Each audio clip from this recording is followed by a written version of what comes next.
Okay, students, this is video number 2.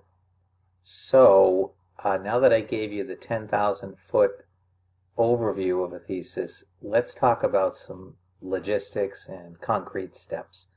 The first thing I want you to do is to send me an email, and in the email, please include your preferred email address, because you and I are going to be emailing an awful lot. I need you to send me an email that you read regularly. Hopefully many times a day, but pretty regularly. So send me your preferred email address.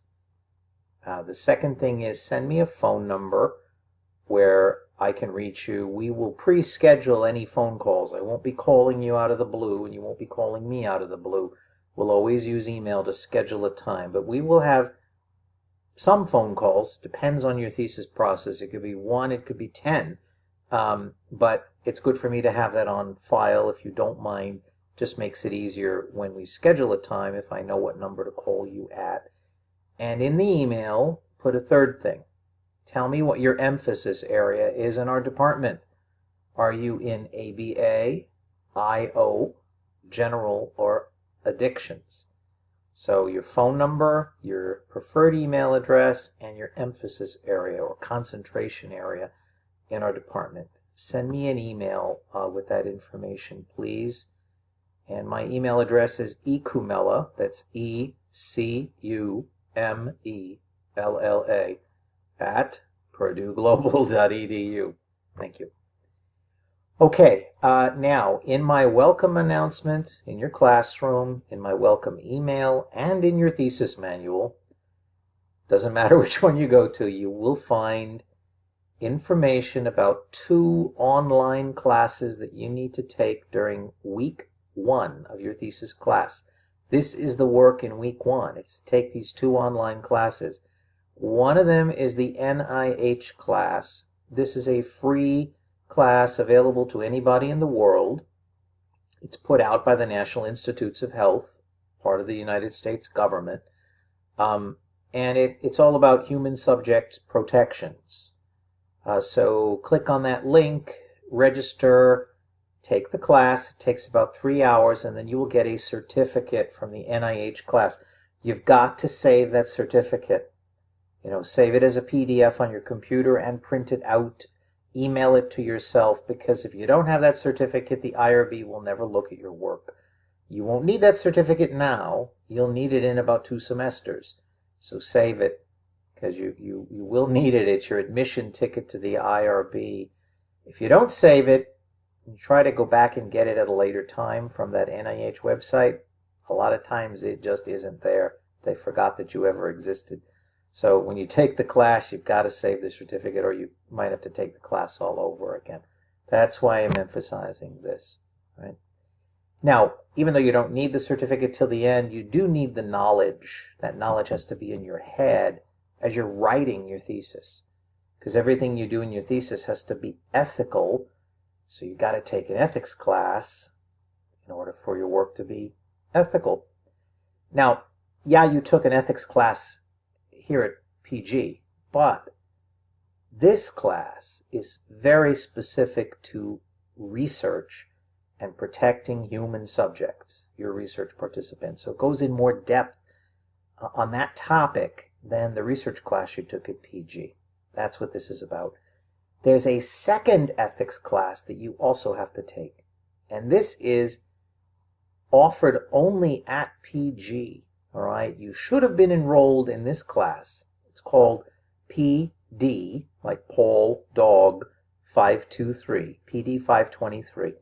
You should have been enrolled in this at the same time that you were enrolled in PS 601, the thesis class.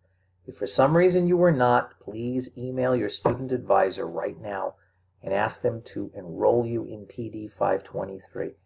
That class is all about the IRB, the Institutional Review Board at Purdue Global. And you need to know that as well, because everything you're writing in your thesis is going to be aiming for IRB approval. So everything you write has to have that IRB mindset when you write it. That's why these 2 classes begin the thesis process.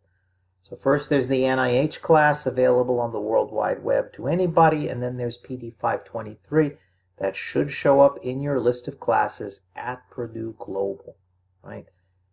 Links or more information about both of those are in my welcome announcement, my welcome email to you, and in the thesis manual, which you can find in your classroom under faculty information. Now let's talk about your classroom. A thesis class is different from the other classes that you've taken because everybody is on their own train doing a completely unique project, right? So there isn't quite as much interaction. However, we do participate in the discussions. Now, the thesis classrooms only have 4 units in them. I've been trying to get them revised for a long time, for 10 weeks, because like a semester is 10 weeks long, but so far I haven't been able to pull that off. So we have 4 units, but 10 weeks.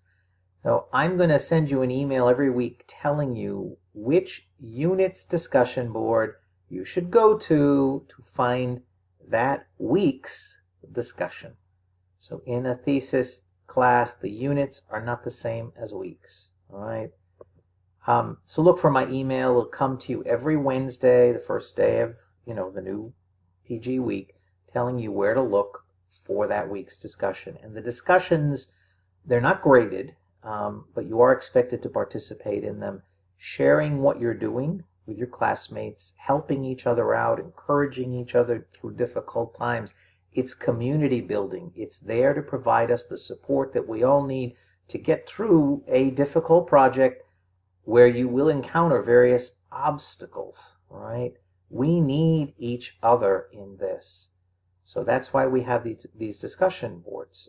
They work beautifully, and you'll find you connect with 1 or 2 students more than others. That's totally cool. You might be responding to each other a lot.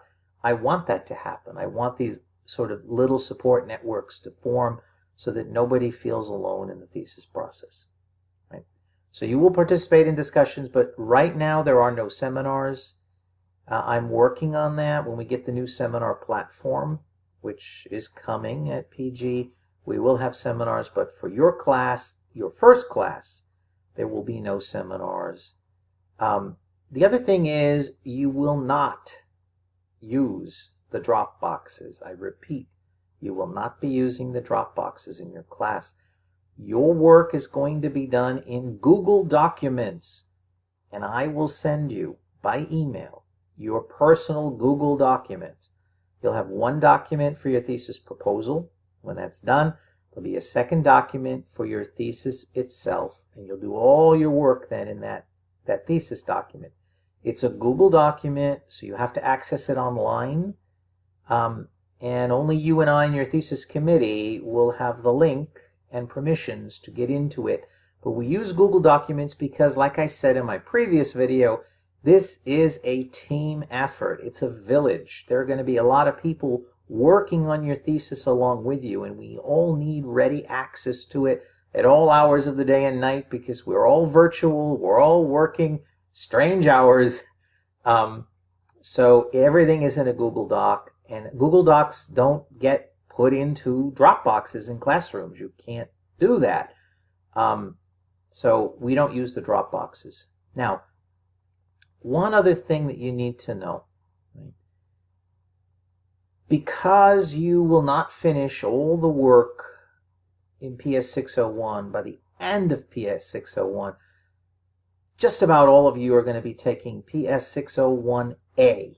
That's the extender course.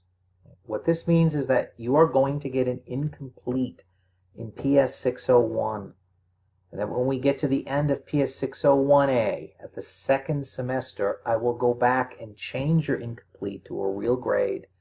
The incomplete will not show up on your transcript. It will not affect your GPA in any way, so don't worry about it. Just know in advance you're going to have an incomplete. Everybody gets that.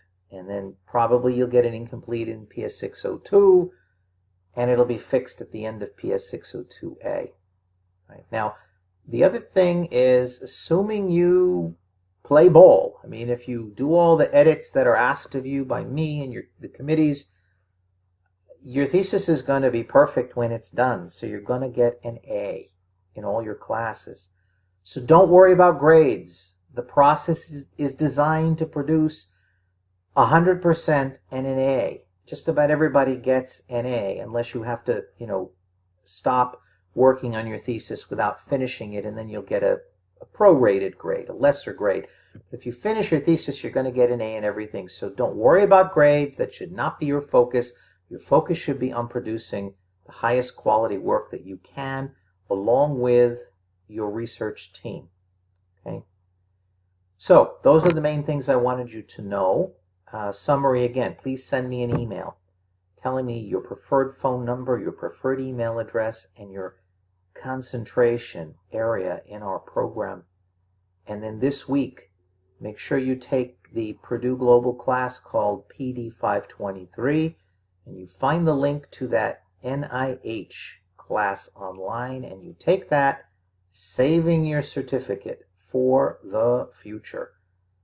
Alrighty, send me any questions you have by email. Otherwise, I will see you on the discussion boards. Welcome to the thesis process. I look forward to getting to know each of you individually, speaking with you, emailing with you, and coaching you to a successful conclusion of what may be the biggest project that you've ever done in your life. Congratulations, and the best is yet to come. Thanks. Bye-bye.